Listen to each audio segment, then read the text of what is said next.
Iya, selamat siang dan selamat datang para hadirin dalam acara virtual peluncuran program Mentari menuju transisi energi rendah karbon Indonesia. Selamat siang juga kepada Wakil Gubernur Nusa Tenggara Timur, Bapak Yosef Naisoi, dan tentunya kepada seluruh hadirin yang sudah hadir di sini. Acara ini juga ditayangkan melalui kanal YouTube Kementerian Energi dan Sumber Daya Mineral ESDM Republik Indonesia. Saya Marisa Anita, moderator Anda hari ini. Sebelum memulai rangkaian peluncuran program Mentari, mari kita sama-sama berdiri dan menyanyikan lagu Indonesia Raya. Kepada Bapak Ibu sekalian yang sudah hadir di sini, kami mohon untuk berdiri.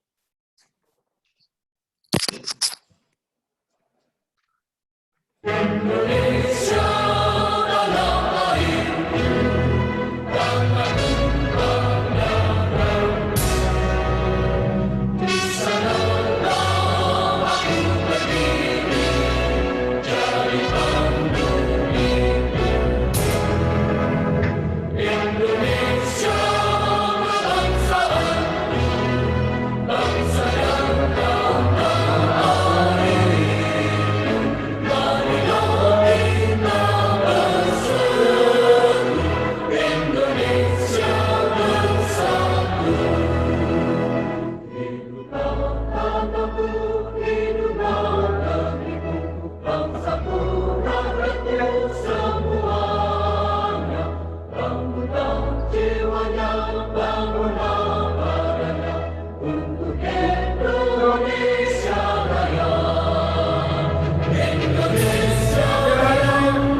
Terima kasih.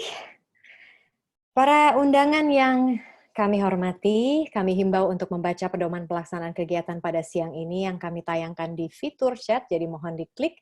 Di sini ada tata cara pengajuan pertanyaan kepada para narasumber di sesi talk show. Dan kepada rekan-rekan media kami juga sampaikan tidak ada sesi khusus konferensi pers di akhir acara, untuk itu silakan langsung saja mengajukan pertanyaan melalui fitur Q&A box yang tersedia selama berlangsungnya acara. Dan panelis nantinya akan menjawab pertanyaan-pertanyaan selama sesi talk show. Para undangan yang kami hormati, sebelum kita melangkah ke inti acara, mari kita simak bersama briefing panduan penggunaan platform virtual yang akan memfasilitasi kegiatan hari ini. Silakan. Selamat pagi, Bapak Ibu sekalian. Selamat siang, Bapak Ibu sekalian. Good afternoon, ladies and gentlemen, His Excellency Ambassador Jensen. Allow me to explain a brief guidelines on how to use the platform, the virtual platform today. I will speak in Indonesian language. Jadi selamat siang Bapak Ibu sekalian, kita akan masuk ke dalam bagaimana menggunakan platform virtual, khususnya bagaimana kita akan menggunakan fitur interpretation dan closed caption yang ada dalam platform ini. Jadi pada saat masuk ke dalam Zoom webinar ini, jangan lupa bagi para panelis untuk pilih join audio supaya bisa mendengarkan dan berbicara bila dibutuhkan. Mohon mengakses Zoom dari koneksi internet yang stabil, memastikan jalannya acara akan jalan mulus. Mohon bila berbicara dari ruangan tanpa suara latar atau jauh dari kipas angin supaya suara yang masuk ke dalam platform ini juga mulus. Dan jangan ketika mengakses Zoom webinar atau meeting ini jangan terlalu dekat dengan peserta yang lain karena bisa menimbulkan gaung atau feedback. Dan sekarang saya akan masuk bagaimana kita akan menggunakan fitur penerjemahan bagi Bapak Ibu yang membutuhkan fitur penerjemahan. Di sisi bawah kanan itu ada lambang bola dunia interpretation. Bila Bapak Ibu klik itu akan ada opsi tambahan yang muncul yaitu off, English, Spanish, mute original audio. Now sayangnya untuk Zoom ini label bahasa Indonesia belum ada. Jadi kita akan menggunakan label bahasa Spanish untuk menggantikan label bahasa Indonesia. Jadi kalau Bapak Ibu mau sekarang memilih bahasa Inggris, akan ada suara penerjemah kita menerjemahkan dalam bahasa Inggris di sana. Dan ada pilihan juga mute original audio. Mute original audio itu adalah bila Bapak Ibu terganggu dengan ada 20% suara floor dan 80% suara penerjemah, maka bisa mute original audio sehingga Bapak Ibu akan mendengarkan 100% suara penerjemah saja. Dan ini adalah tampilan di telepon seluler. Jadi bila Bapak Ibu yang menggunakan mobile phone atau telepon seluler, ya fitur yang sama juga ada di sini. Dan bila mengklik 3 titik di kanan bawah akan muncul language interpretation. Dan di sana akan muncul juga 3 pilihan yang sama, original audio, English, Spanish. Dan bila Bapak Ibu ingin mendengarkan bahasa Indonesia terjemahannya, pilih bahasa Spanish. Dan juga di sini ada mute original audio untuk mendengarkan 100% bahasa interpreternya saja. Dan jangan lupa untuk klik done, karena bila tidak diklik done, maka Bapak Ibu tidak akan mendengar suara interpretation-nya, beda dengan interface yang Bapak Ibu alami ketika menggunakan laptop. Dan saya juga ingin memberikan sekedar pengingat bahwa fitur interpretation ini bekerja bila Bapak Ibu menggunakan mendownload aplikasinya di mobile phone Bapak Ibu sekalian, atau bila tidak menggunakan aplikasi di laptop, memastikan browser yang Bapak Ibu gunakan untuk mengakses Zoom ini sudah terupdate menggunakan versi terbaru. Dengan demikian Bapak Ibu bisa mengakses fitur penerjemahan untuk acara kali ini. Dan sedikit disclaimer atau sedikit peringatan untuk memastikan kelancaran pertemuan ini, bila kami ingin mengingatkan bahwa host atau co-host berhak untuk melakukan mute audio atau stop video para peserta yang tidak sedang berbicara ketika mungkin mereka tidak sengaja menyebabkan gangguan terhadap acara ini. Ini dilakukan untuk menjamin suara pembicara dan juru bahasa tetap jelas. Itu saja dari kami. Selamat siang dan selamat mengikuti pembukaan dan peluncuran acara hari ini. Over to you, Marisa. Thank you, Reza, atas briefingnya. Oke, langsung saja ya. Tahun ini Menteri Energi dan Sumber Daya Mineral Bapak Arifin Tasrif menegaskan kembali komitmen kuat pemerintah Indonesia dalam menerapkan energi bersih, meningkatkan pasokan energi dengan memperluas pemanfaatan serta mendorong investasi swasta sektor energi terbarukan. Untuk memenuhi permintaan energi, Indonesia telah menetapkan target 23% energi terbarukan dalam bauran energi pada tahun 2025. Indonesia juga berkomitmen mengurangi emisi hingga 29% pada tahun 2030. Dan sebagai salah satu bentuk pelaksanaan komitmen ini, pada Februari 2019, Kementerian ESDM dan Kedutaan Besar Inggris Jakarta telah menandatangani memorandum saling pengertian atau Memorandum of Understanding kerjasama pengembangan energi rendah karbon. Kerjasama ini ditindaklanjuti dengan penandatanganan perjanjian implementasi antara kedua pihak pada Mei 2020. Perjanjian ini untuk membantu pelaksanaan pengembangan program energi rendah karbon di Indonesia bertajuk Program Mentari. Tamu undangan dan media sekalian, kurang lebih 1 jam ke depan kita akan saksikan bersama peluncuran resmi Program Mentari menuju transisi energi rendah karbon Indonesia. Dan sekali lagi kami ingatkan, Anda dapat mengajukan pertanyaan selama sesi berlangsung melalui kotak Q&A dengan mengikuti format pertanyaan yang sudah kami infokan di awal acara. Untuk mengawali rangkaian acara peluncuran Program Mentari, kami persilakan waktu dan tempat kepada Sekretaris Jenderal Kementerian Energi dan Sumber Daya Mineral Republik Indonesia, Bapak Ego Syahrial. Silakan Pak Ego. Terima kasih, Marisa. Your Excellency Mr. Owen Jenkins, British Ambassador to Indonesia and Timor-Leste, distinguished official of the United Kingdoms of Great Britain and Northern Ireland, distinguished officials of the Ministry of Energy and Mineral Resources, Bapak Wakil Gubernur Nusa Tenggara Timur, Bapak Joseph Noesai, distinguished official of the related Indonesia ministries, institution, local government, and development partners, distinguished guests, ladies and gentlemen, Assalamualaikum warahmatullahi wabarakatuh. Salam sejahtera untuk kita semuanya. Good afternoon to you all. It is my great pleasure and honor to heartily welcome all of you to this launching of the Indonesian United Kingdom Cooperation Program Mentari, menuju transisi energi bersih rendah karbon Indonesia, or toward Indonesia low carbon energy transition. Your presence is not only show your support to the Indonesian and United Kingdom government cooperation, but also your commitment for low carbon energy transition in Indonesia.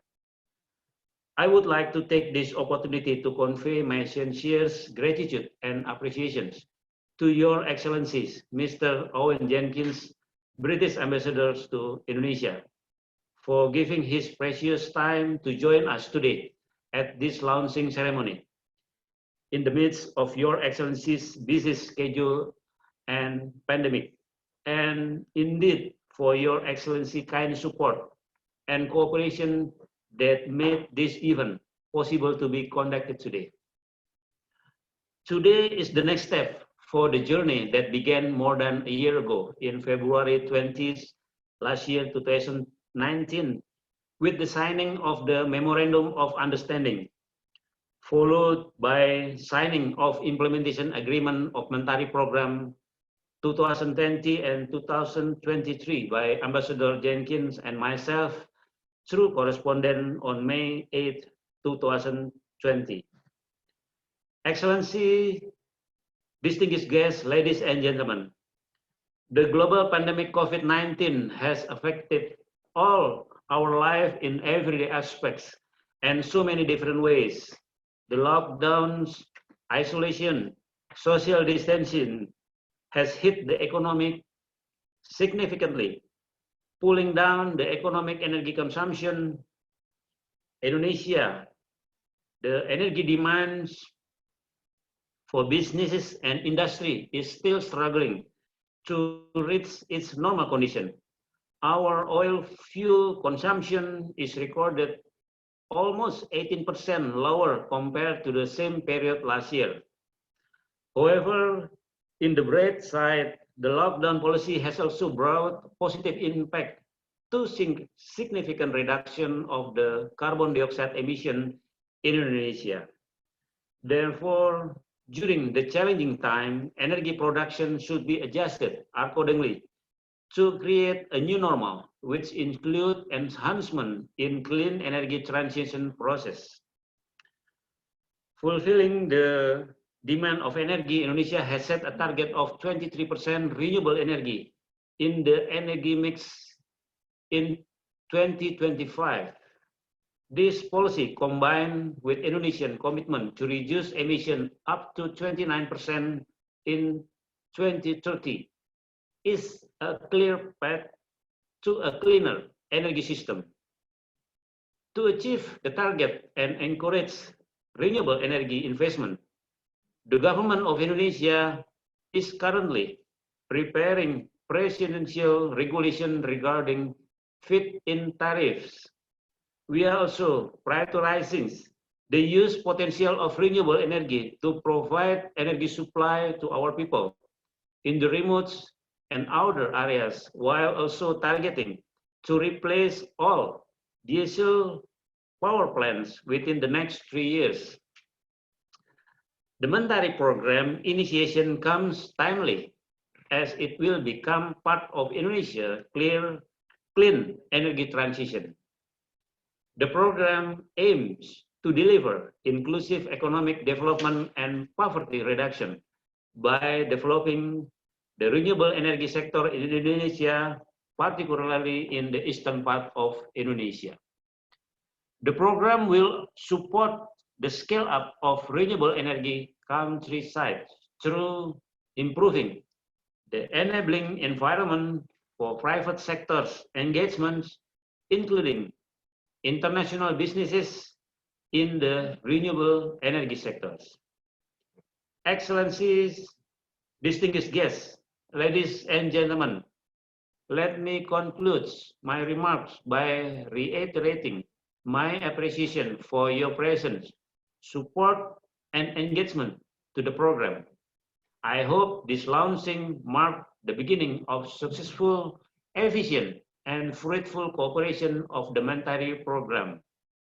I have a fervent belief that through strong partnership and shared values, Indonesia and the United Kingdom continue to become strong partners in the years to come.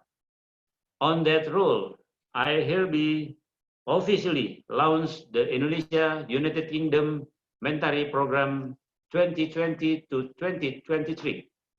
I wish you good time and all the best. Thank you all for your kind attention. Wassalamualaikum warahmatullahi wabarakatuh.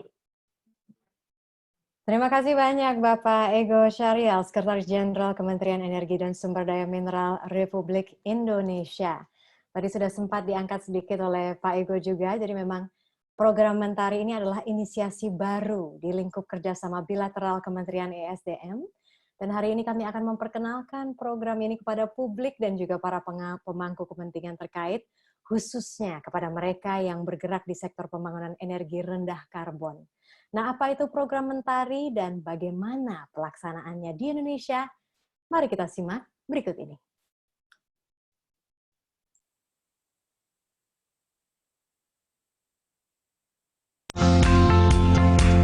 Program Mentari menuju transisi energi rendah karbon Indonesia adalah program kerjasama antara Kementerian Energi dan Sumber Daya Mineral Republik Indonesia dengan Kedutaan Besar Inggris Jakarta dalam pengembangan energi rendah karbon. Kami percaya transisi energi rendah karbon dapat mendukung pencapaian tujuan pembangunan Indonesia. Pembangunan rendah karbon akan memampukan Indonesia bangkit kembali dari situasi pandemi COVID-19 menuju pemulihan ekonomi dan sosial yang ramah lingkungan. Energi rendah karbon yang berasal dari sumber-sumber seperti matahari, angin, dan air mampu memberikan pasokan listrik yang terjangkau dan berkualitas hingga ke daerah-daerah terpencil. Akselerasi dalam hal investasi di sektor energi rendah karbon diperlukan untuk mencapai target bauran energi terbarukan sebesar 23% pada tahun 2025. Dilengkapi dengan sumber daya yang tersedia, baik sumber daya alam maupun sumber daya finansial yang bersumber dari pembiayaan domestik dan internasional. Mendorong investasi di sektor energi rendah karbon juga akan meningkatkan upaya pemenuhan target elektrifikasi 100% yang akan mendukung pencapaian komitmen Indonesia dalam hal mengatasi perubahan iklim, sekaligus mendorong pertumbuhan ekonomi jangka panjang dan inklusif. Program Mentari merupakan program berdurasi 4 tahun yang akan dilaksanakan dalam periode tahun 2020 hingga tahun 2023. Program Mentari berupaya mendorong pengembangan energi terbarukan di Indonesia dengan ruang lingkup sebagai berikut. Pertama, dukungan terhadap peningkatan kebijakan di bidang energi terbarukan, baik on-grid maupun off-grid, dalam rangka meningkatkan target bauran energi terbarukan. Kedua, mendorong investasi swasta untuk proyek energi terbarukan on-grid dan off-grid. Ketiga, membangun proyek percontohan energi terbarukan skala kecil yang terintegrasi dengan peningkatan kapasitas dan kegiatan usaha produktif masyarakat dalam rangka peningkatan ekonomi masyarakat. Serta, keempat, mengupayakan praktik-praktik baik dan mendorong integrasi gender dan inklusi sosial dalam kegiatan penyediaan akses energi terbarukan on-grid dan off-grid melalui jejaring dan membangun kolaborasi. Dalam seluruh kegiatannya, Mentari berupaya meningkatkan pemberdayaan kaum perempuan dan pertumbuhan ekonomi inklusif, di mana gender dan inklusi sosial menjadi arus utama dalam pelaksanaan masing-masing komponen program. Upaya kolaborasi antara mitra pelaksana yang terdiri dari Palladium International, HIFOS, Castle Rock Consulting, dan ECA dengan Kedutaan Besar Inggris Jakarta, dan merupakan bagian dari Kemitraan Energi Rendah Karbon UK Indonesia. Pemerintah Inggris telah menetapkan target nol emisi pada tahun 2050, dan sekaligus Inggris akan menjadi tuan rumah COP26. Pemerintah Inggris telah berhasil menerapkan kebijakan dan regulasi untuk meningkatkan penggunaan energi rendah karbon pada periode 2008 sampai 2017 dan merupakan negara tercepat dalam penghapusan penggunaan batu bara secara bertahap. Inggris memiliki keahlian luas di bidang teknologi energi terbarukan, mulai dari riset hingga inovasi, manufaktur dan konstruksi, serta kebijakan pendukung. Melalui kemitraan ini, program Mentari memiliki akses ke keahlian internasional yang luas, diiringi dengan pemahaman mendalam tentang konteks Indonesia. Bersama-sama dengan pemerintah Indonesia, pemerintah Inggris berkomitmen untuk mendukung upaya transisi energi rendah karbon di Indonesia. Program Mentari siap berkontribusi dan mendukung pemerintah Indonesia dalam rangka mewujudkan pembangunan rendah karbon yang inklusif dan berkeadilan gender.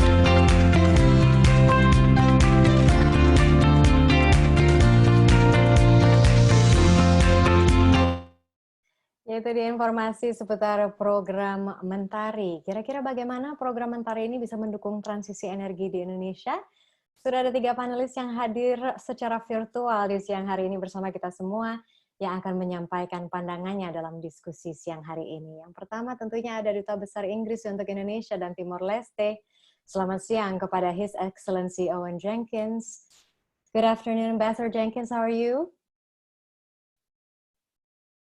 I wonder if you can hear. Yes? Yeah, good afternoon, everyone. Oh, good. All right, just checking there.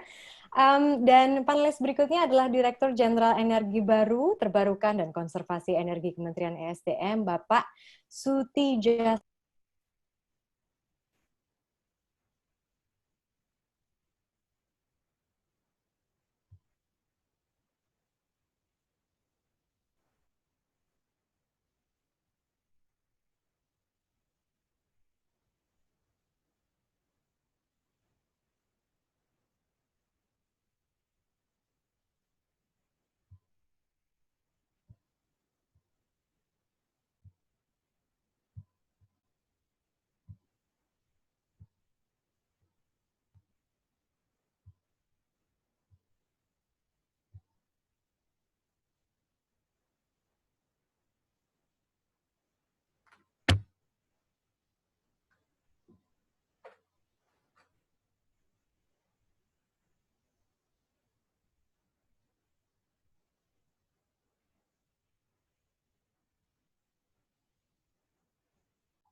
Ambassador Jenkins, can you hear me?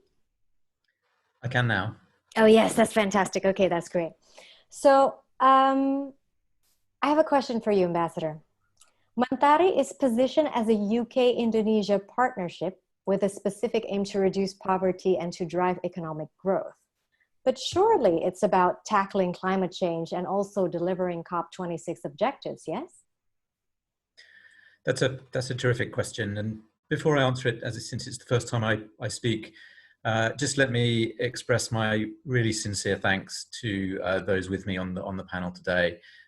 In particular to His Excellency Wakil Gubernur NTT Pak Yosif Naisoy and His Excellency Pak Sekjen Pak Ego Syaral. Thank you very much for spending time with us today. We really appreciate you taking time from your very busy schedules to share this launch with us. Dan saya mohon dimaklumi kalau saya berbicara dalam bahasa Inggris karena bahasa Indonesia saya belum selancar bahasa Inggris, Pak Sekjen. Sudah Mohon sangat maaf. lancar, Pak Owens. Terima kasih. Next time I will speak in bahasa. But Ibu Marisa, to your question, first and foremost, this is a program which is about delivering economic growth and development. It's very clear from everything we know that access to secure and reliable and clean energy is a fundamental part of effective development. It's part of delivering the Sustainable Development Goals. And it's particularly important in areas which don't have that sort of access. And as Pak Sekjen said in his excellent opening remarks, particularly in areas such as Eastern Indonesia, where energy is less available. Making energy available is a fundamental part of economic development. So that's very much the primary goal of this. But you're absolutely right, of course, that this is a sustainable and clean energy project. And the reason for that is that we believe that the only reliable and long-term growth is clean and sustainable growth. That we can't keep using up natural resources in the way that we have, and that the world needs to make a transition to cleaner energy. We're also convinced, and we've seen from the UK's own experience, that moving to a low carbon model can be good for the economy. It can generate higher quality growths and higher quality jobs and better quality of growth. So we don't have to face this choice between either going low carbon or growing fast. We can do both. And we really hope that in partnership with the Indonesian government, the Mentari program can demonstrate that route. And just let me close again by thanking the government of Indonesia for its excellent collaboration with my embassy in developing this. And I hope we've done so in a way which will benefit Indonesia, and particularly Eastern Indonesia, to the maximum extent. Thank you. Thank you, Ambassador Jenkins. Saya juga ada pertanyaan untuk Pak Haryanto. Bapak, bisa dengar saya di sini, Pak? Baik, terima kasih. Dengar, Mbak Marisa? Iya, Pak, bagaimana ya Pak program Mentari ini dapat berkontribusi secara signifikan untuk mencapai target Indonesia? Misalnya seperti memperluas akses energi di daerah-daerah terpencil, dan juga ada target yang satu lagi, yaitu memenuhi target bauran energi terbarukan 23%. Silakan Pak Haryanto. Baik, terima kasih Mbak Marisa. Yang pertama, yang terhormat His Excellency Mr. Owen Jenkins, Pak Dirjen, Pak Sekjen Kementerian SDM, Pak Ego Sahrial, yang kami hormati, Pak Wakil Gubernur NTT.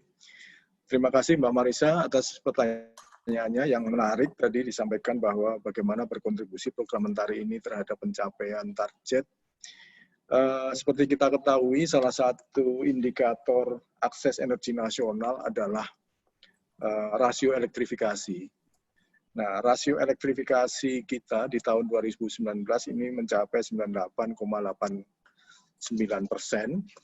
dan utamanya kurangnya dari 100% ini adalah di daerah atau di kawasan Indonesia Timur.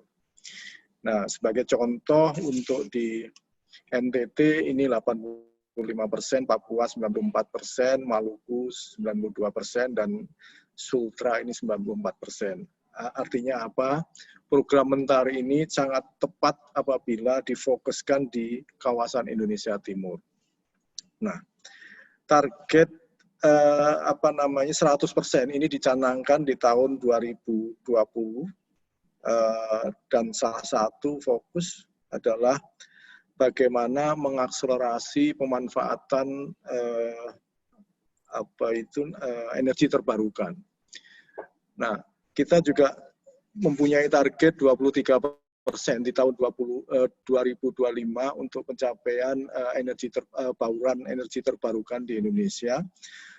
Oleh karena itu sangat tepat tadi apabila difokuskan di kawasan Indonesia Timur, kemudian juga pemanfaatan energi terbarukan, karena sesungguhnya potensi energi terbarukan di kawasan Indonesia Timur sangat melimpah.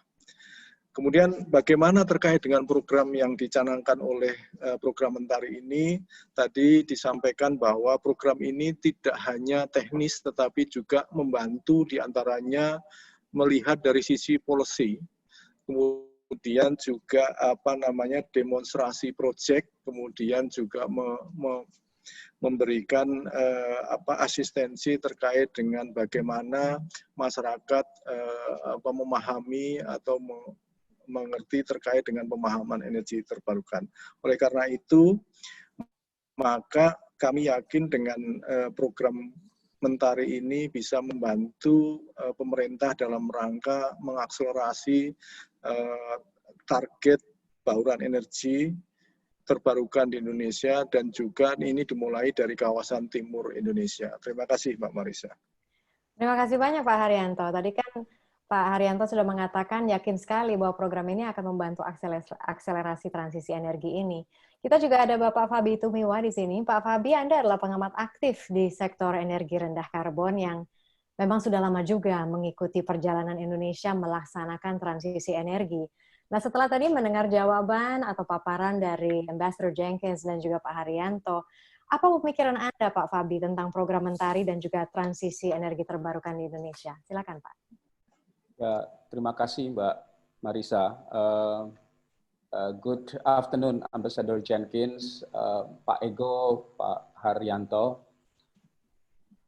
Mentari datang pada waktu yang tepat, kira, dan sebagaimana yang menjadi tema besar dari program ini adalah mendukung transisi energi di Indonesia menuju sistem energi yang rendah karbon, tapi juga sekaligus tadi Ambassador Jenkins mengatakan ini adalah mendukung pertumbuhan ekonomi hijau. Dan ini saya kira sangat tepat karena pada hari-hari ini kita sedang mengalami sebuah situasi pilihan paradigma pembangunan atau arah pembangunan kita ke depan. Apakah kita akan tetap melanjutkan pembangunan kita dengan karbon rendah atau karbon tinggi, begitu kira-kira. Ya. Dan sejumlah studi atau sejumlah kajian itu menyatakan bahwa ini adalah saat yang tepat sebenarnya kalau kita ingin masuk kepada trajektori rendah karbon. Dan salah satunya dalam konteks Indonesia adalah sektor energi. Kita tahu dari studi Bappenas, Low Carbon Development Initiative di tahun lalu, yang menunjukkan bahwa Indonesia itu bisa tumbuh dengan bisa mengalami pertumbuhan ekonomi yang lebih tinggi dan lebih berkelanjutan, lebih jangka panjang apabila menempuh jalur pembangunan ekonomi rendah karbon. Dan kalau dilihat, salah satu sumber emisi gas rumah kaca yang akan tumbuh dengan cepat itu adalah dari sektor energi, khususnya dari sektor pembangkit listrik. Oleh karena itu, dengan menurunkan emisi gas rumah kaca dari sektor pembangkit listrik, melalui percepatan pengembangan energi terbarukan, dan ini sekaligus mendorong transisi energi kita, maka diharapkan pembangunan kita bisa tumbuh dengan tidak hanya lebih hijau, tapi juga lebih tinggi dan lebih sustainable, artinya lebih panjang gitu ya. Nah ini adalah waktu yang tepat saya kira bagi Mentari. Yang kedua, di dalam mewujudkan pembangunan rendah karbon tadi berbasis pada energi yang rendah emisi, sistem energi yang rendah emisi, maka kita juga butuh investasi.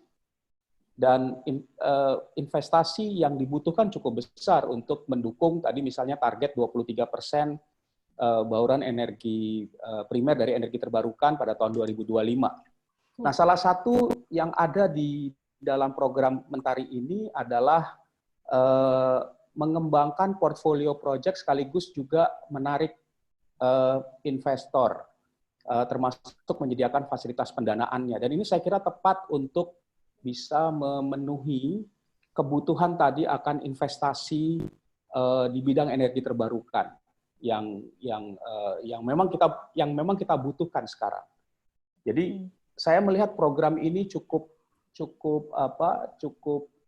dari desainnya sendiri cukup lengkap dan datang pada waktu yang tepat begitu dan sesuai dengan apa yang kita butuhkan sekarang.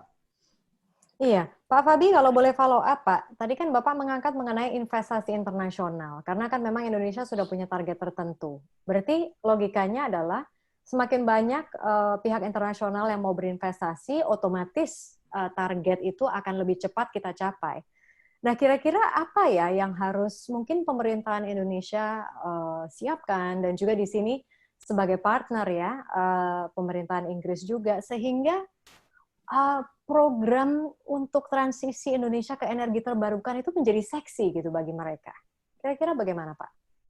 Ya, saya kira di mana-mana investor itu akan melihat apakah ada peluang ya, apakah ada peluang, apakah ada kesempatan, tidak saja hanya 1-2 proyek, tapi dalam jangka panjang. Oleh karena itu dengan adanya target pemerintah yang mengatakan kami punya target 23%, itu sebenarnya menunjukkan bahwa ada kesempatan untuk berusaha dan berinvestasi tidak hanya 1-2 proyek, tapi cukup banyak proyek. Ya.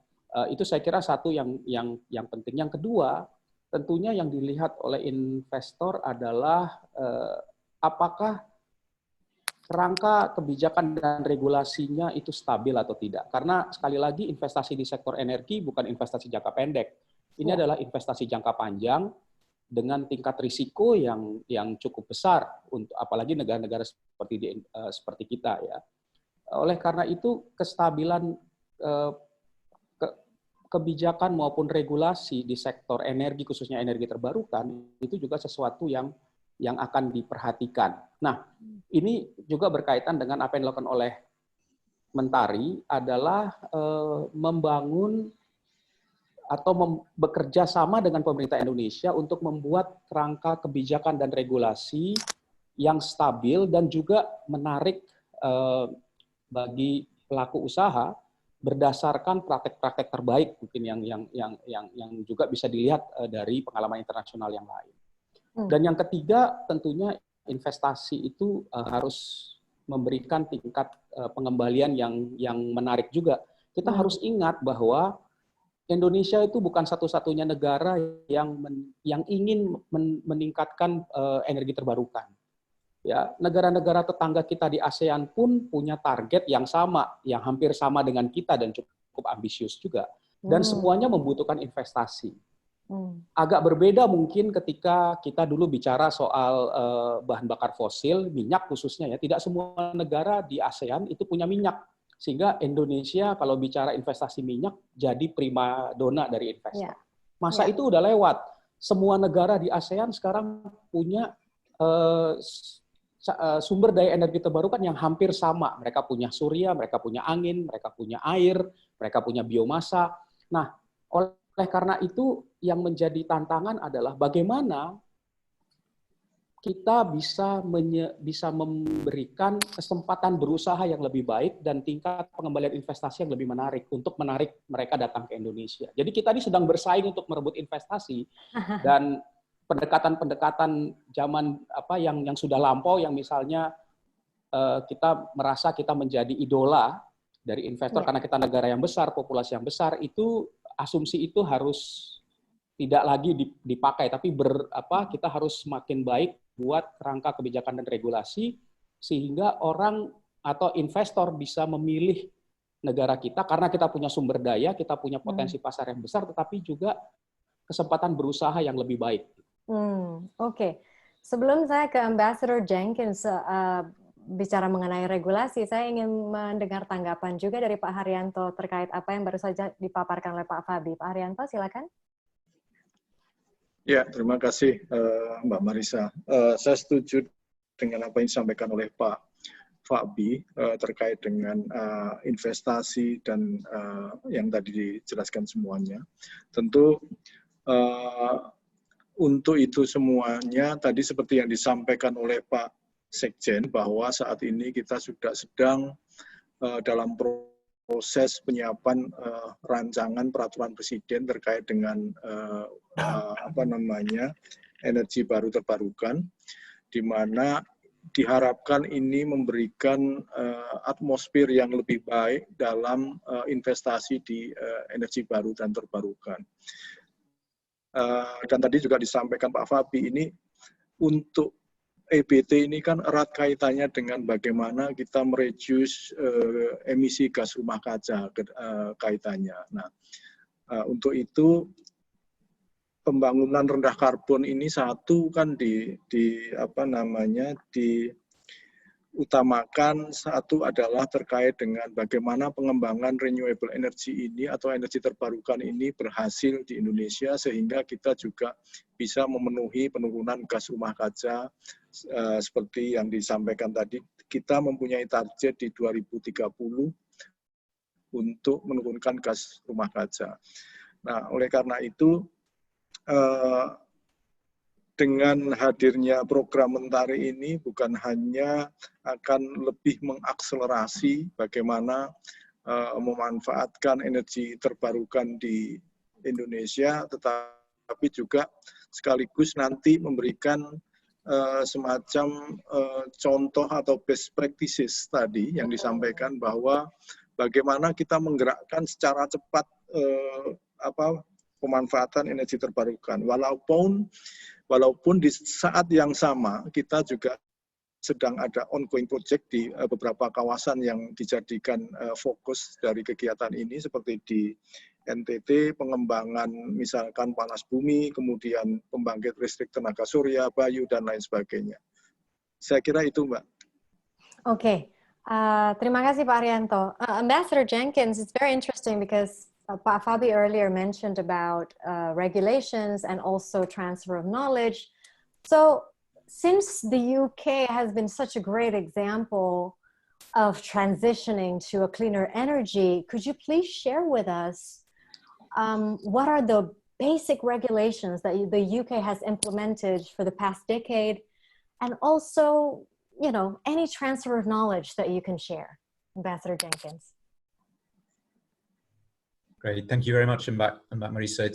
It's a great discussion, and I think Fabi makes some really good points about the sort of the ways in which one can generate interest, generate investment, and ensure that that investors are there for the long term.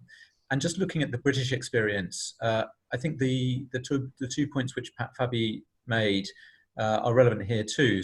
So firstly, the setting of a long-term goal to give investors confidence that this is not a flash in the pan, this is not something which is just happening today, but is there for the long term. In the UK's case, that was a commitment to getting to a net zero carbon economy by 2050. Obviously, every country is different. Indonesia, as Pak Haryanto said, has set a target of 23% of its energy mix in renewables. But whatever the target is, it's important, as it is in Indonesia, as it is in the UK, that it's a long-term target. And then second, that it's underpinned by regulation which investors can rely on and which incentivizes investment in these new areas. Again, that varies very much from country to country. So the UK has put a lot of investment into offshore wind. We're now, over the last decade, really become one of the world leaders in that area. We've also previously put a lot of investment into rooftop solar through a feed-in tariff program for that. And what we've found is that by those incentives, but also by investing in innovation, in the research and technology which is needed to underpin that investment, we've created a virtuous circle, and we've been able to decarbonize our economy much more quickly than we expected. Just a couple of examples of that. So over the last 30 years or so, we've grown our economy by over 70%, while reducing our carbon emissions in absolute terms by nearly half, by well over 40%. So we've shown that economic growth and carbon reduction goes together. And secondly, on the question of coal, the UK is famously, or was famously, one of the world's first coal superpowers. Back in the 19th century, we powered the Industrial Revolution with coal. But actually, within 2 years, we will be burning no coal at all in generating energy. And that's been done because we've been able to drive down the cost of offshore wind in particular to such a level that it's actually more competitive to invest in renewables. None of this is to say that the UK has all the answers by any means. We've made lots of mistakes, and I do hope Indonesia learns from our mistakes as well as what we know. And also the technology has changed since we started this process. So I think Indonesia has an opportunity, working with us and other partners, to really leapfrog what we've done and become a genuine renewable energy superpower by bringing the latest technology and the latest best practice on the policy framework to support investment, including through the Mentari program. And I think if it does that, then it will be a real turbocharge for Indonesian growth. Thank you. Yes, amen to that, Ambassador Jenkins. I actually do have a follow-up question about the gender inclusion, because me as a woman is very important. representing the gender within this wonderful movement, this wonderful collaboration between the Indonesian government and the UK government.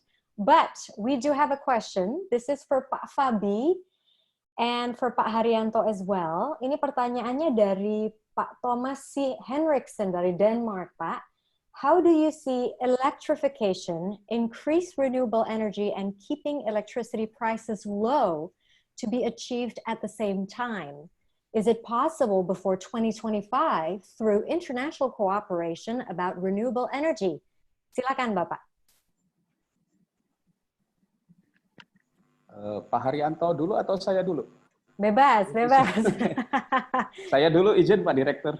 Silakan, silakan. Ya, menarik pertanyaan Pak Thomas.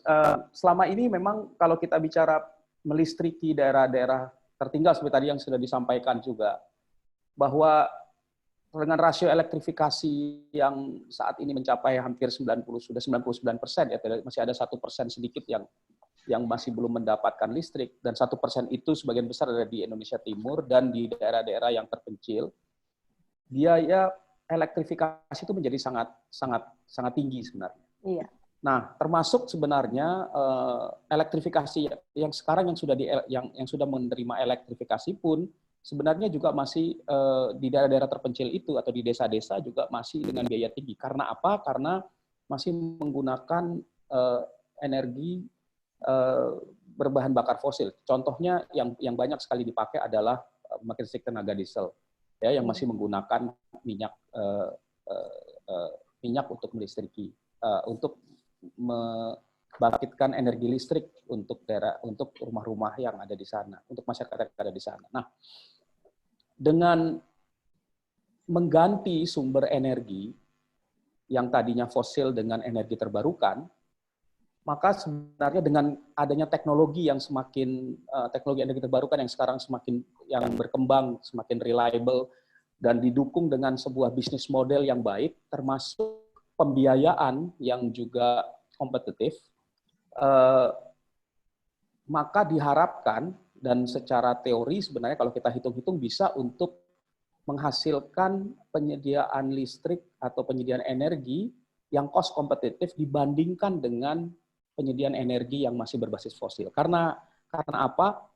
Kita mengganti dengan sumber energi terbarukan dan sumber energi setempat. Ya, yang sumber dayanya itu ada di lokasi, tidak perlu dibawa dari tempat yang jauh gitu ya. Nah, ini menjadi solusi, dan apabila dikombinasikan dengan upaya-upaya untuk meningkatkan aktivitas ekonomi masyarakat dengan penyediaan listrik yang cukup, yang bisa tersedia dengan waktu yang lebih panjang. Kita kalau bicara dengan kerangka multi-tier framework yang dibuat oleh World Bank itu paling nggak minimal tier 4 begitu, itu bisa mendorong kegiatan ekonomi produktif yang bisa berdampak pada pembangunan ekonomi masyarakat lokal juga. Nah, opsi-opsi pilihan teknologinya cukup banyak. Misalnya kalau kita mengembangkan biomasa untuk mensubstitusi pembangkit listrik tenaga diesel misalnya, yang seperti yang sudah diuji cobakan di beberapa tempat, itu bisa mendorong pengembangan ekonomi masyarakat, dan ini bisa dikombinasikan. Nah, ini memberikan pilihan tidak saja penyediaan listriknya lebih handal, ya, lebih bersih, dan juga lebih murah, tetapi juga pada sisi yang lain bisa meningkatkan ekonomi masyarakat. Dan tadi kalau dikatakan mengenai partisipasi gender, ini bisa melibatkan semua segmen gender begitu, khususnya untuk membangun pemberdayaan dari perempuan begitu. Contohnya seperti apa, Pak? Ada nggak sih, Pak, kayak prototipe gitu di Indonesia yang, daerah ini, terus mereka menggunakan energi terbarukan ini, dan inklusi gendernya perempuan-perempuan mereka diberdayakan seperti ini. Coba, Pak, silakan. Ya, saya ambil contoh misalkan yang menjadi pilot project dari ada project yang lain ya di Nias gitu ya, di mana mereka mensubstitusi pembangkit listrik tenaga diesel dengan bambu ya, di mana bambu ini ditanam di tanah masyarakat dan masyarakat yang menghasilkan biomasa untuk bambu itu. Nah, ini bisa membawa peran perempuan juga karena untuk merawat, untuk untuk mungkin nebang ya, sehingga feedstocknya bisa tersedia setiap hari. Nah, yang lain juga misalnya di beberapa misalnya yang di Sumba, aktivitas ekonomi itu mendorong perempuan bisa terlibat gitu. Jadi dengan adanya listrik yang cukup, maka bisa ada industri rumahan gitu atau industri kerajinan tradisional yang bisa melibatkan juga bisa melibatkan perempuan. Jadi dampaknya pun bisa dirasakan oleh perempuan. I see. So, sebelum ke Pak Haryanto, Pak, boleh saya melipir sedikit ke Pak Jenkins sebentar ya, Pak ya, karena ini ada hubungannya dengan gender. Ambassador Jenkins, Pak Fabi was just mentioning about, the gender inclusion within this program.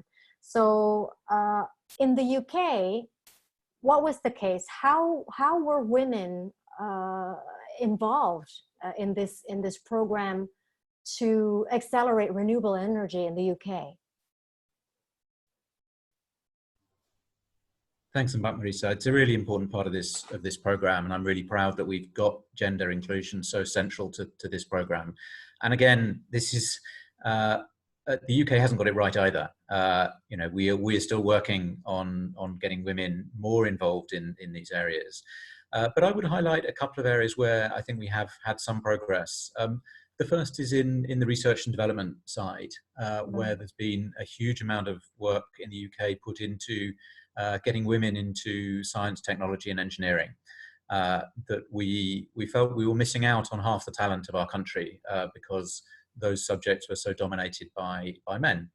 And so there's no reason women shouldn't be doing those projects. And I think particularly for technologies like renewable energy, there's a real need to harness all of the talent that we had. So there was a real push to get women into those areas. So I think the research and innovation side is important.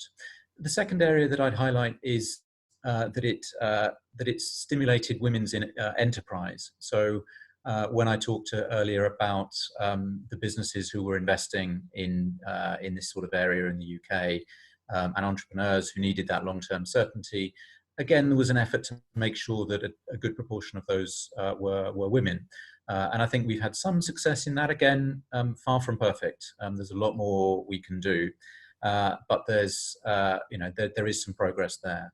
I also think that where renewable energy replaces energy which is more polluting, particularly which requires fuel to be burnt within a house, so reducing the quality of the air within a house, there are particular benefits for women and children, perhaps who spend a little bit more time in the home and therefore suffer more from air pollution. So I think there is a sort of social inclusion, a gender angle there as well.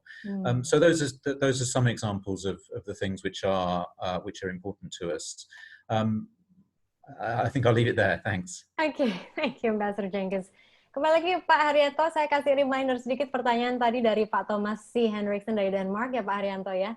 Jadi how do you see electrification increase renewable energy and keeping electricity prices low to be achieved at the same time? Is it possible before 2025 through international cooperation about renewable energy? Silakan Pak Haryanto. Ya, terima kasih Mbak Marisa. Saya akan mencoba pertanyaan Pak Thomas. Pertanyaan Pak Thomas ini terkait dengan kalau kita teringat mengenai energi trilema, di mana menggabungkan antara energy security, energy affordability, dan sustainability. Jadi kami mencoba menyeimbangkan di 3 komponen tersebut yang saat ini tadi saya sampaikan bahwa kami sedang menyiapkan untuk regulasi yang terkait dengan tarif energi terbarukan. Supaya apa? Komponen tadi sustainability-nya dapat, kemudian energi affordability-nya dapat, kemudian energi security-nya juga dapat. Di lain pihak kita juga menyiapkan bagaimana memperbaiki tata kelolanya. Jadi renewable energy ini sangat kental bagaimana kita memperbaiki tata kelola di mana tadi disampaikan oleh Pak Fabi.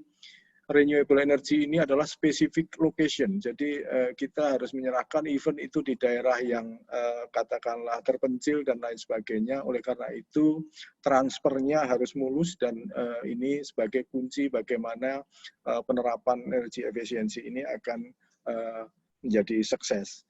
Sekaligus izin saya mengomentari tadi terkait dengan gender, Mbak Marisa. Ya, sebagai contoh, Pak, saat ini ada beberapa penerapan teknologi renewable energy, misalkan pemanfaatan sampah menjadi pellet. Ini melibatkan perempuan dan untuk memilah-milah itu untuk menjadikan pellet dan lain sebagainya. Ini satu contoh real bahwa renewable energy itu tidak membedakan gender lagi. Dan contoh real yang pada saat siang ini kita membicarakan renewable energy atau low carbon ekonomi, tetapi juga melibatkan beberapa wanita di dalamnya. Saya rasa ini contoh real di mana renewable energy ini sudah mengangkat semua gender tersebut. Terima kasih, Mbak Marisa. Iya, ini tadi di daerah mana, Pak, yang sudah diimplementasikan? Contoh sekarang yang kami terlibat ini di Citarum Harum, kami terlibat untuk memperbaiki pengelolaan sampah untuk RDF, pellet biomasa dari sampah itu, Mbak. Oke, baik. Terima kasih loh Pak Haryanto. Saya senang sekali mendengarnya. Lanjutkan terus programnya, Pak. Menginklusikan perempuan juga dalam program transisi ke renewable energy. Nah, Pak Fabi dan Pak Jenkins ya, karena kan kami melihat program ini adalah hasil kerjasama yang baik antara pemerintah Inggris dan juga pemerintah Indonesia. Harapannya, kalau saya sebagai publik juga, bahwa program Mentari ini bisa menjadi prototipe yang nantinya akan bisa dimultiplikasi di daerah-daerah di Indonesia yang masih belum terlistriki. Jadi kan targetnya 100% semuanya terlistriki. Nah, Pak Fabi, kira-kira bagaimana ya untuk make sure atau memastikan bahwa ini akan kita jadikan prototype dan ini akan kemudian harapannya bisa diimplementasikan di seluruh Indonesia meskipun programnya sudah selesai, Pak Fabi? Ya, persoalan untuk replikasi dan kontinuitas itu selama ini menjadi tantangan untuk bilateral development program. Dan ini kita artinya kalau selama ini pemerintah Indonesia mendapat banyak technical assistance, tidak semuanya bisa dimanfaatkan secara optimal dan juga bisa apa yang didapat itu kemudian bisa direplikasi sendiri. Nah, ini tentunya ada tantangan-tantangan. Tapi kalau saya lihat hal ini bisa diantisipasi dengan dari awal adalah memastikan bahwa ada transfer of knowledge kepada para pelaku di sektor ini. Jadi tentunya kalau kita bicara energi ya di sektor energi, kalau kita bicara itu adalah mendukung pengembangan energi di daerah ya kepada para baik stakeholder, baik itu pembuat kebijakan, pelaku usaha, perguruan tinggi, ya, dan juga kelompok-kelompok lain yang memang bisa terlibat di dalam pengembangan energi di daerah. Jadi pengembangan kapasitas itu menjadi penting. Saya kira itu sejak awal perlu. Lalu yang kedua, informasi, kajian maupun hasil-hasil baik itu data, laporan teknis, kemudian studi-studi potensial dan lain, dan juga case studies ya dari pilot project, karena nanti Mentari juga ada pilot project, itu juga bisa diakses oleh publik, dan ini saya kira menjadi penting. Saya melihat banyak sekali bilateral development cooperation itu yang data dan informasi serta hasil-hasil dari kerjasama itu tidak bisa diakses atau tidak mudah diakses oleh masyarakat. Ya, dan ini menjadi penting menurut saya kalau kita ingin membuat ini bisa direplikasi dan bisa diambil oleh siapapun, ya data itu harus tersedia dan bisa diakses oleh publik. Nah, apakah kemudian dengan cara program ini menyediakan satu platform knowledge sharing begitu ya, atau bisa juga difasilitasi oleh Kementerian SDM yang kemudian bisa menyediakan. Nah, saya khawatir misalnya ada satu studi yang dibuat sangat bagus, itu hanya dibuat, kemudian diseminarkan, disampaikan ke Kementerian SDM, setelah itu nanti di Kementerian SDM ya ditaruh aja gitu ya. Tapi kemudian ketika orang lain ingin mengakses, itu tidak tersedia gitu. Dan ini seringkali itu terjadi. Jadi kalau kita ingin mereplikasi, mungkin itu dulu. Lalu yang terakhir, saya kira karena ini ada target atau juga dalam program ini bekerja sama dengan pemerintah daerah, komunikasi yang aktif dengan pemerintah daerah, sekaligus membangun kapasitas institusi maupun kapasitas teknis ya dengan pemerintah daerah itu menjadi penting. Saya kira, dan program ini karena ini baru mulai itu bisa dirancang ke sana, dan saya lihat memang salah satu dari pilar Mentari ini kan ada capacity building ya, dan itu saya kira bisa dimanfaat. Capacity building itu tidak hanya melakukan training tapi juga diseminasi informasi dan knowledge serta pendokumentasian sehingga nanti bisa diakses dan bisa dipakai. Itu kira-kira. Iya. Itu yang saya akan highlight sekali lagi. Jadi capacity building itu tidak hanya pelatihan, tetapi juga memberikan akses kepada siapapun, ke publik untuk mempelajari knowledge yang sudah dipelajari dengan program Mentari ini. Begitu ya Pak Fabi ya? Benar. Ada komentar, boleh silakan Pak Haryanto dan juga Pak Jenkins. Mungkin saya akan boleh ke Pak Haryanto dulu. Silakan Pak. Ini betul, tampaknya penting sekali publik bisa mendapatkan akses, memang harapannya replikasi akan lebih mudah, begitu kan Pak Haryanto? Ya, terima kasih Mbak.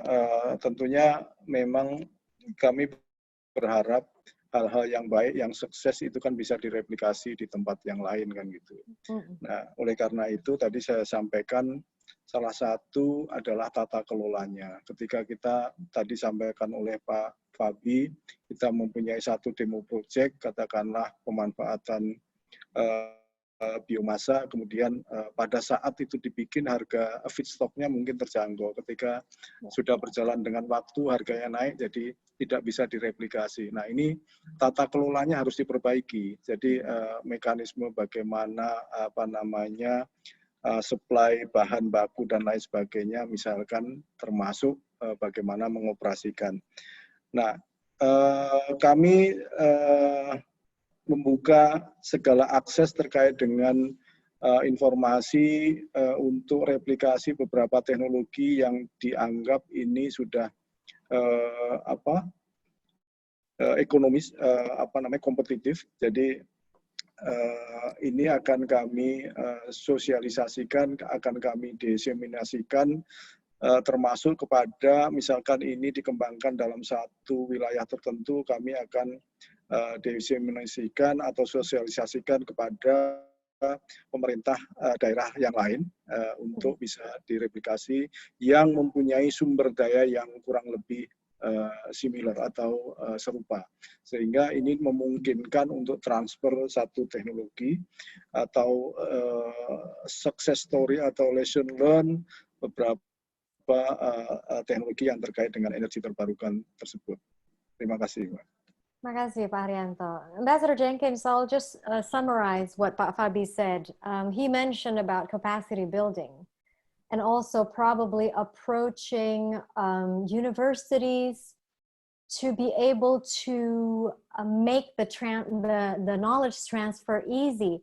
I also know very well that the British government has this scholarship program called Chevening, and some of them have majored in energy and renewable energy.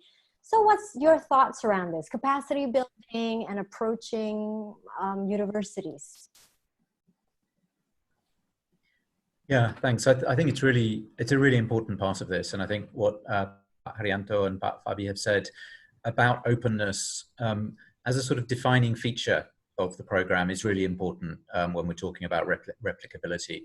And that's not just about the end product. It's not just about making sure that the findings and the reports are available to everybody, but that's built in right from the beginning, that we're working from the start with the people who would need to replicate this, the people who would need to implement it. And that's why we're so grateful to the government and the government of Indonesia and the government of NTT for its collaboration on this, because I think that's exactly the model we want. I think universities have a huge role to play in taking this forward. I think they are the places where that replication can happen, both of the technology and of the policy side. And I think that one of the interesting things about the Mentari program is that it aims to cover the main things which are needed for replication. So I think sometimes programs fail because they just do one thing, and then because there's no ecosystem for that thing to fit into, they can't be replicated. But as the presentation on the program said, this covers policy, it covers investment through its brokerage strand, it covers a demonstration project and the technology of that, and it tries to create a network which will allow the dissemination of the knowledge created. So we hope that a little ecosystem will be created which will allow this to be replicated. And I think that that's particularly important now in the COVID era, because we are all going to need to build back better, as the saying goes. Yes. That all of our economies are suffering, and we need to find new ways of recovering in a better and more sustainable way. Yeah. So in some ways, I think that replication is even more important in that context, because we all have the opportunity not to go back to the old ways, but to use the knowledge and the models that are created through programs like Mentari to really increase our ambition. And I say this also, going back to your very first question, as the country which is hosting the next COP, the next Committee of the Parties in Scotland next year, because that is about ambition. And I think it's admirable that the government of Indonesia is showing the ambition to work with us on this project, to go to 23% of their energy mix of renewables. And if they want to go further and increase their ambition, we will be right there beside them. Thank you. How lovely. Thank you very much, Ambassador Jenkins. I'm going to do a follow-up question from your statement, Ambassador Jenkins, to Pak Fabi. Ambassador Jenkins tadi mengangkat tentang economic recovery ya pada masa COVID ini. Saya juga pernah membaca salah satu riset, kalau tidak salah artikel ini juga saya temukan dari institusi Anda, Pak Fabi, bahwa benarkah ketika kita sekarang fokus ke investasi renewable energy, itu sangat berkontribusi dalam memulihkan kembali perekonomian di Indonesia, perekonomian nasional. Itu satu. Dan yang kedua adalah, benarkah ketika kita berinvestasi di renewable energy, itu sebetulnya economic growth yang dihasilkan itu akan lebih besar daripada non-renewable energy? Silakan, Pak Fabi. Ya, terima kasih. Jadi kalau kita lihat beberapa studi atau beberapa kajian yang melihat dari kasus misalnya tahun 2008 ya, kita mengalami krisis ekonomi 2008. Dan ada beberapa studi yang dilakukan pada beberapa negara untuk melihat bagaimana program economic recovery yang mereka lakukan pasca krisis itu. Dan studi ini bisa menunjukkan bahwa negara-negara yang berinvestasi pada infrastruktur hijau, green infrastructures, salah satunya adalah renewable energy, itu mereka bisa pulih dengan lebih cepat dan lebih baik, menghasilkan pertumbuhan ekonomi juga yang lebih tinggi. Jadi kalau kita lihat dari sisi ini saja, sebenarnya ada sejumlah bukti yang menunjukkan berinvestasi di green infrastructure itu bisa mendorong pertumbuhan ekonomi yang lebih baik, dan ini seperti tadi dikatakan oleh Ambassador Jenkins sangat tepat karena sekarang kita mengalami kondisi di mana ekonomi mengalami penurunan, dan pemerintah saat ini juga mungkin sedang mempersiapkan apa yang akan dilakukan untuk mengatasi pertumbuhan ekonomi yang diperkirakan akan tahun ini diperkirakan minus, tapi tahun depan juga tidak setinggi dari tahun-tahun berikutnya. Oleh karena itu perlu ada program pemulihan ekonomi yang memang bisa mendorong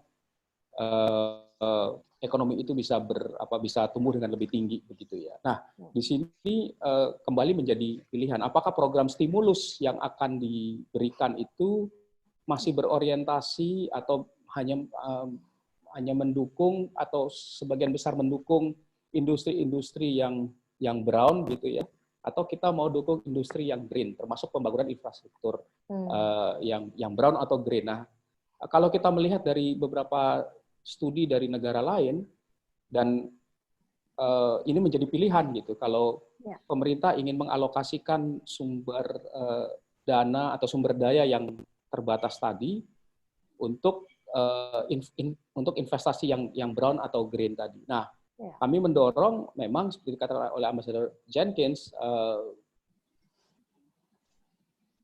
insentif atau stimulus yang diberikan oleh pemerintah sebaiknya diarahkan untuk masuk ke infrastruktur yang green. Salah satunya adalah pengembangan energi terbarukan. Ya, dan ini mengenai pilihan gitu, dan memang tidak akan secara langsung ya, karena investasi itu butuh waktu sampai kemudian menghasilkan efek yang diharapkan. Tetapi kita harus mulai sekarang, dan ini adalah waktu yang tepat begitu. Iya. Oke, Pak Haryanto, ini mungkin bisa berkomentar Pak Haryanto ya Pak, karena kami juga tahu sejak kita sekarang hidup di tengah pandemi begitu, pemerintah Indonesia juga sudah melakukan beberapa strategi untuk mendorong pemulihan ekonomi nasional. Salah satunya adalah kebijakan fiskal gitu Pak. Nah, apakah ada dana dari kebijakan fiskal ini yang dialokasikan ke green energy atau renewable energy, dan itu berapa persen kira-kira Pak? Baik, terima kasih Mbak Marisa. Ini terkait dengan economic recovery pasca pandemi COVID-19 ini, ada beberapa memang yang kita melakukan refocusing ya di istilah kami di Direktorat Jenderal EPTKE Kementerian SDM, dengan apa? Misalkan bagaimana kita menerapkan energi terbarukan itu untuk menggerakkan perekonomian dengan instalasi pembangkit listrik tenaga surya untuk cold storage, untuk di nelayan-nelayan untuk perikanan di daerah-daerah yang tidak mendapatkan akses untuk listrik. Sehingga beberapa waktu yang lalu kan kita sering mendengar berita bahwa ikan tangkapan ini cenderung untuk dibuang karena tidak ada cold storage. Nah, sehingga dengan penerapan energi terbarukan yang berbasis tenaga surya ini mampu untuk mensuplai daya listrik untuk peralatan cold storage tersebut. Nah, ini dalam rangka untuk ekonomi recovery yang langsung bersentuhan dengan masyarakat. Kemudian ada juga PLTS untuk gedung-gedung, tentunya ini juga akan menyerap tenaga kerja di masa pandemik COVID-19 ini.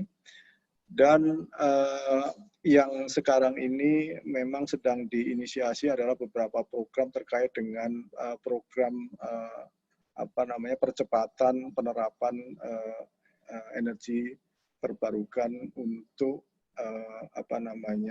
pandemi COVID ini. Tentunya kalau kita bicara mengenai low carbon ini bisa juga disandingkan antara penerapan energi terbarukan dengan penerapan efisiensi energi di dalamnya. karena dengan mengoptimalkan penggunaannya itu, maka ini akan balancing antara supply dan demand-nya akan menjadi pas dan menjadi optimal. Nah, seperti halnya dikumandangkan oleh International Energy Agency atau IEA bahwa energi terbarukan dan energi efisiensi ini adalah sebagai tools yang sangat didorong untuk recovery ekonomi di masa pandemi COVID-19 ini melalui berbagai upaya, misalkan dengan tadi penerapan surya dan juga efisiensi gedung-gedung, terutama untuk menjawab sekarang ini adalah terkait dengan AC dan lain sebagainya. Itu Mbak mungkin. Oke, baik. Terima kasih Pak Haryanto. Ambassador Jenkins, there is a question. It seems that it's from our international audience, from Gareth Davis for you. He says, with the current changes in FCO, i.e. upcoming merger with DFID, will there be any impact to UK government's renewable energy initiatives overseas, such as this program or any other renewable energy programs? Ambassador Jenkins. Thank you. I think the bringing together of our development work with our diplomacy will be really good for this sort of program, to be honest. I think that the British government's commitment to action on climate change remains as strong as ever. And climate change is one of those issues which you can't treat in isolation. It's not a political problem or an economic problem or a development problem or an industrial problem. It's all of those.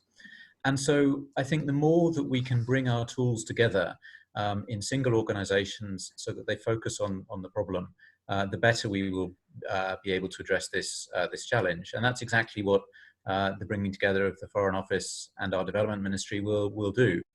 So I hope that will be a really positive thing for this renewable energy program, but the renewable energy programs which we run elsewhere in the world as well. Thank you, Ambassador Jenkins. So if I may summarize, kolaborasi atau kerjasama antara pemerintah Inggris dan Indonesia dengan terlahirnya program Mentari ini harapannya bisa menjadi prototipe bagaimana mengakselerasi transisi energi terbarukan di Indonesia. Karena memang kalau misalnya kita lihat situasi sekarang, apalagi dengan begitu banyaknya generasi milenial dan generasi di bawahnya yang begitu peduli dengan lingkungan, tampaknya cara ini adalah cara yang paling feasible. Tidak ada lagi yang lain. Saya juga masih menunggu apakah masih ada satu pertanyaan lagi dari teman-teman audiens, karena kami juga mendorong teman-teman audiens atau para hadirin yang sudah hadir di sini untuk memberikan pertanyaan. Tampaknya sudah ada satu yang masuk. Oke, ini dari Debbie Rambu. Ini menjadi pertanyaan terakhir ya sebelum kita menutup sesi. Sangat menarik sekali dan sangat kontekstual dengan Indonesia dan implementasi dari program ini. Bagaimana caranya agar dampak program ini tidak menimbulkan hak-hak masyarakat adat untuk tidak terkooptasi? Nah, ini juga sangat penting karena Indonesia banyak sekali budaya, banyak sekali kultur, mereka punya belief atau kepercayaan masing-masing. Bagaimana program ini bisa terintegrasi di daerah-daerah dan bisa bekerja sama dengan masyarakat adat? Mungkin bisa dijawab oleh Pak Haryanto, Pak Fabi, dan juga Pak Jenkins. Mungkin dari Pak Haryanto dulu, silakan Pak Haryanto. Baik, terima kasih. Ini Pak Debi atau Bu Debi. Saya akan coba jawab terkait dengan pertanyaan bagaimana caranya agar dampak program ini tidak menimbulkan masyarakat adat tidak terkooptasi. Jadi beberapa program atau program terkait dengan energi terbarukan biasanya kami melakukan sosialisasi, baik itu dengan bersama-sama dengan Pemda atau pemerintah daerah setempat dan dengan tokoh adat setempat. Misalkan dengan pemuka agama dan lain sebagainya. Ini juga sekarang ini kita lakukan terkait dengan misalkan pengembangan panas bumi di beberapa tempat ini kita sosialisasikan dengan pemerintah daerah setempat juga, tokoh-tokoh adat setempat, dan termasuk adalah kalangan anak muda, mahasiswa juga kita libatkan. Kami ada program yang namanya Renewable Energy Goes to Campus dalam rangka untuk mensosialisasikan program-program itu juga, supaya mereka juga aware, anak-anak muda penerus generasi kita ini juga aware bahwa ini adalah program yang akan membawa untuk peningkatan ekonomi, dan kita mitigasi atau kita minimalisir efek-efeknya, sehingga aspek penerimaan masyarakat juga akan meningkat. Saya rasa itu yang selama ini kami lakukan. Apabila ada sedikit terlewatkan, ini yang terus kita perbaiki, bagaimana mengkomunikasikannya dengan baik. Itu yang bisa saya jawab, Mbak Marisa. Baik, terima kasih Pak Arianto. Pak Fabi, silakan Pak. Kalau saya lihat salah satu tujuan dari program ini kan ingin mendukung penyediaan akses energi yang bersih, handal, dan terjangkau. Jadi baik itu ketersediaannya maupun kualitasnya. Ya, itu salah satu tujuan dari program Mentari. Nah, bagi masyarakat, siapapun masyarakatnya termasuk masyarakat adat, apabila kita bisa mendapatkan energi yang bersih, handal, dan terjangkau tadi, maka sebenarnya ini bisa dimanfaatkan untuk membangun atau meningkatkan kualitas pembangunan kita sendiri. Jadi ada energi, dan ini menjadi kesempatan buat masyarakat untuk menggunakan energi ini sebaik-baiknya untuk mengembangkan baik itu budaya, baik itu ekonomi mereka. Jadi bukan program ini juga yang bisa menentukan semuanya, itu harus dipahami, tetapi bagaimana masyarakat bisa memanfaatkan akses energi yang tersedia tadi gitu. Tentunya dalam prosesnya, karena sifatnya juga bersifat inklusif, dalam pengembangan penyediaan energi di desa, daerah-daerah tertinggal, perlu melibatkan masyarakat yang ada di sana. Tetapi kembali ini membuka kesempatan bagi masyarakat. Begitu ada energi, mereka bisa memanfaatkan dengan baik. Daripada tidak ada, kan artinya peluang itu tidak ada sama sekali. Jadi proyek ini memberikan kesempatan kepada masyarakat untuk melakukan inovasi dan untuk tumbuh dan berkembang gitu. Mungkin itu. Baik, Pak Fabi. Iya, betul sekali. Jadi mungkin masyarakat program ini, sebagai memang program ini membantu, apalagi masyarakat-masyarakat yang tidak mendapatkan akses listrik begitu ya. Tapi partnership-nya sama seperti partnership antara Indonesia dan Inggris, itu di tahap equal. Jadi karena saya bayangkan ya, program Mentari dan tim dari Mentari juga mau mendengarkan masyarakat lokal bagaimana cara untuk memaksimalisasi penggunaan energi terbarukan yang potensinya ada di daerah itu, begitu ya Pak Fabi ya. Jadi communication harus dijaga antara kedua ya Pak, antara program Mentari dan juga masyarakat setempat. Begitu Pak? Ya, saya kira dalam proses, di dalam pelaksanaan program ini, melibatkan masyarakat itu menjadi penting. Ya. Jadi kita tidak saja datang kemudian bilang, kami ingin, proyek ini ingin membangun ini dan itu, tanpa memahami yang dibutuhkan masyarakat itu apa sih. Dan ini sebenarnya kritik kami ya selama ini terhadap berbagai program yang ada, yang dilakukan oleh pemerintah daerah maupun juga donor, datang sudah dengan pendekatan tertentu. Artinya sudah mereka datang dengan teknologi tertentu, tapi tidak menjawab kebutuhan masyarakat gitu. Kalau ada energi ini untuk apa? Nah, dengan memahami apa yang menjadi kebutuhan masyarakat, ya penyediaan energi itu menjadi lebih berguna begitu, dan bisa nyambung dengan kebutuhan mereka yang hakiki. Iya, baik. Terima kasih Pak Fabi. Ambassador Jenkins, we're talking about. I will repeat the question from Debbie earlier, and you can also add your closing statement as well. Debbie asked, because Indonesia, the context of Indonesia clearly is not just Java. We have so many cultures, we have so many different languages, so many ways, so many beliefs. Now, how do we make sure that this program will be well integrated into the local cultures of each area or region in Indonesia? Yeah, thank you. I think Pak Haryanto put it really well, that it's all about engagement. It's about starting right at the beginning to make sure that when thinking about the program before it's created, to engage with the local authorities and the local figures, the traditional figures, and making sure that the program is designed in a way that not only respects their beliefs and their views, but contributes to their communities and their societies. As Pak Fabi was saying, this is intended to benefit those communities and to give them choices about how they take forward their society. So there is no substitute for that process of engagement and communication at all stages of the program, to make sure that we are doing everything we can to respect and incorporate the needs of the local communities. As Pat Haryanto said, sometimes we won't get it right, and when that happens, we have to change what we do and make sure that we adapt.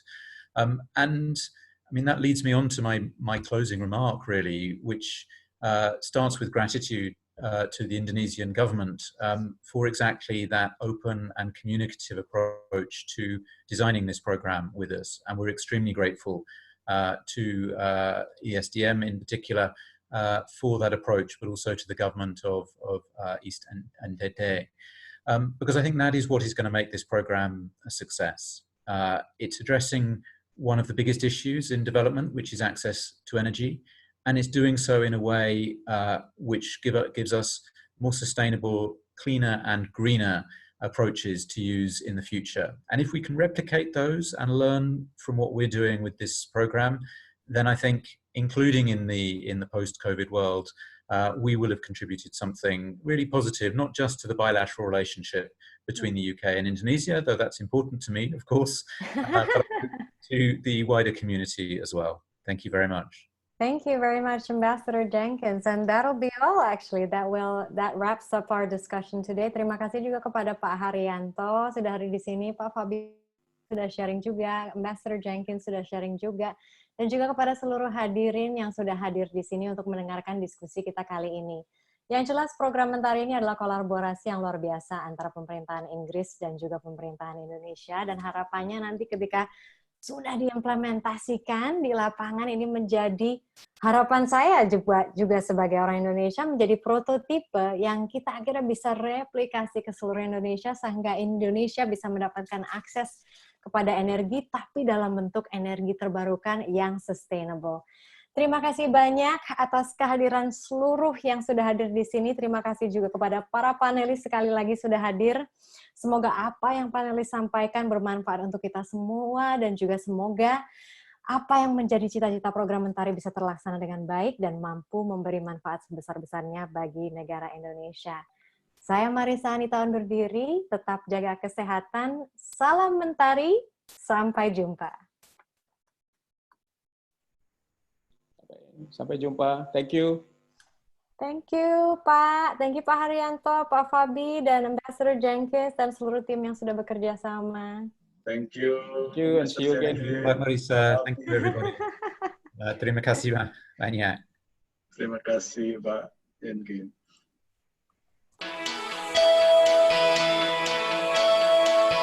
Pulau Orkney adalah kepulauan di utara Skotlandia. Pusat administrasinya berada di Kirkwall. Luas wilayah Pulau Orkney mencapai 990 km persegi dengan jumlah penduduk 22.190. Pulau Orkney gencar melakukan pengembangan energi terbarukan yang ramah lingkungan. Yang dikembangkan di sini antara lain energi angin, energi gelombang, dan pasang surut air laut. Di antara sumber energi yang ada, tenaga angin menjadi andalan pulau ini. Potensi alam yang didukung dengan penggunaan teknologi yang tepat membuat energi terbarukan sukses dikembangkan di pulau ini. Orkney is connected to our national electricity grid. And we can take energy from that grid, but we can produce energy in Orkney and supply the national down into mainland Scotland and down into the rest of the UK. So we're part of that national grid system. So we are a very good place to produce renewable energy. Some of the best performing wind turbines in the whole country are built in Orkney. And these wind turbines now produce so much energy that we can fill the cables to the mainland.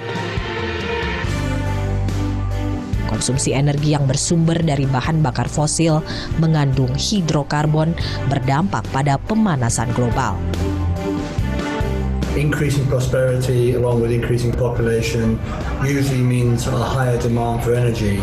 And if we're going to meet our climate change obligations, we're going to need to do that in a more sustainable way with renewable energy sources and also using that energy more efficiently and effectively with smarter buildings and so forth. Pertumbuhan ekonomi di pulau ini makin bergeliat dengan proyek energi terbarukan yang ada. We have different sizes, so we have some very big wind turbines, some that are owned by companies. We then have maybe slightly smaller wind turbines that are owned by communities, so they might build they loaned money to build a wind turbine. But we also have nearly 700 small-scale wind turbines. So these are wind turbines that are under 50 kilowatts. So they're not very big turbines, but they're owned by farmers or landowners or small businesses or even householders that have some land. And they can produce enough energy to supply their house and maybe charge their car if they have an electric car, and then the surplus of that energy is sold back into the grid. So it's providing an income for these people in Orkney. So that's really successful, I would say, in Orkney.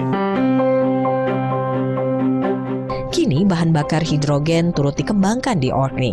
Tidak seperti bensin atau diesel, pembakaran hidrogen tidak menghasilkan produk sampingan yang berbahaya. BBH atau bahan bakar hidrogen adalah sumber energi masa depan yang bersifat eco-energy. Selama ini memang Indonesia dan Inggris, UK ada Prosperity Fund yang memang diperuntukkan untuk pengembangan energi baru terbarukan di Indonesia. Nah, kami sangat mendukung kegiatan ini, bantuan ini, dan kami berharap agar kegiatan-kegiatan yang terkait dengan peningkatan kapasitas, peningkatan kualitas kebijakan, kalau ada pilot project juga diberikan ke Indonesia agar menjadi satu contohan yang bagus yang bisa kita kembangkan nanti dalam skala komersial.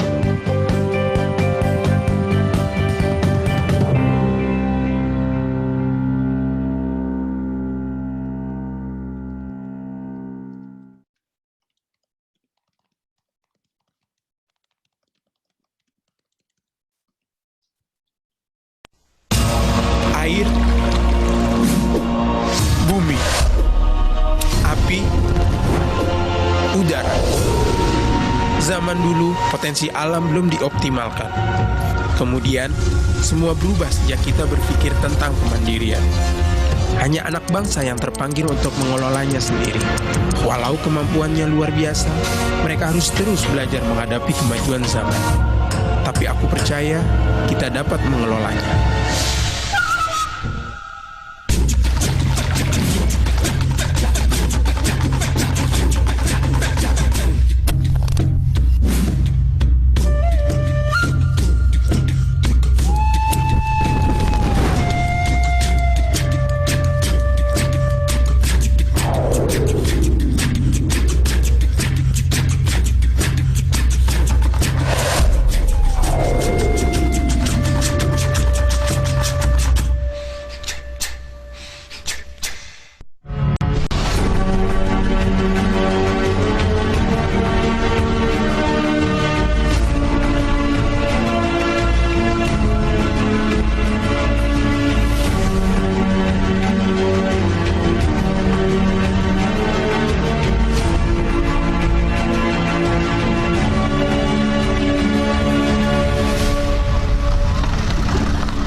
sekali ya itu di sini desa kami ini jadi indah.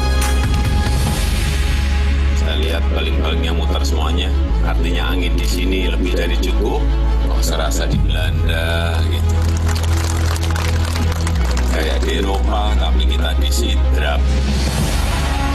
Artinya dengan peresmian pembangkit listrik tenaga bayu yang pertama di Kabupaten Sidrap ini, kita ingin memberikan sebuah komitmen bahwa 23% di tahun 2025 itu akan bisa tercapai, insya Allah.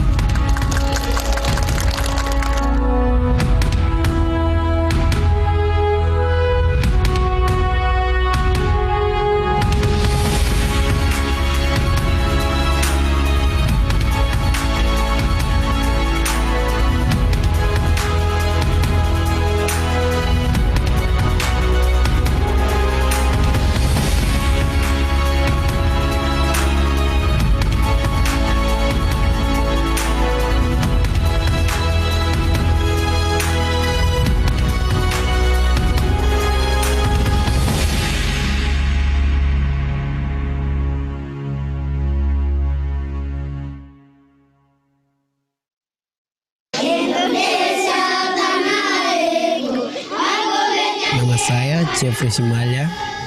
Kami di sini dari dulu kalau malam sudah datang kami merasa takut karena gelap sekali di luar. Bapak juga melarang kami untuk keluar rumah kalau sudah malam. Kami kalau malam tidak bisa apa-apa karena gelap sekali di dalam rumah juga tidak bisa belajar. Kami kepingin sekali bisa ada lampu di kampung kami biar kita tidak takut lagi sama malam. Kalau belajar juga jadi terang. Saya punya cita-cita mau jadi pengusaha sukses biar nanti bisa bantu mama papa dan orang Papua semua. Kita sekarang sudah senang. Kita sudah terang. Teman-teman kita juga sudah senang, tidak susah lagi kalau malam. Terima kasih Bapak Presiden, terima kasih Bapak Menteri. Kami semua senang. Air, bumi, api, udara. Zaman dulu potensi alam belum dioptimalkan. Kemudian semua berubah sejak kita berpikir tentang kemandirian. Hanya anak bangsa yang terpanggil untuk mengelolanya sendiri. Walau kemampuannya luar biasa, mereka harus terus belajar menghadapi kemajuan zaman. Tapi aku percaya kita dapat mengelolanya.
Saya gembira sekali ya itu di sini desa kami ini jadi indah. Saya lihat baling-balingnya muter semuanya, artinya angin di sini lebih dari cukup. Kok serasa di Belanda gitu. Kayak di Eropa, tapi kita di Sidrap. Artinya, dengan peresmian pembangkit listrik tenaga bayu yang pertama di Kabupaten Sidrap ini, kita ingin memberikan sebuah komitmen bahwa 23% di tahun 2025 itu akan bisa tercapai.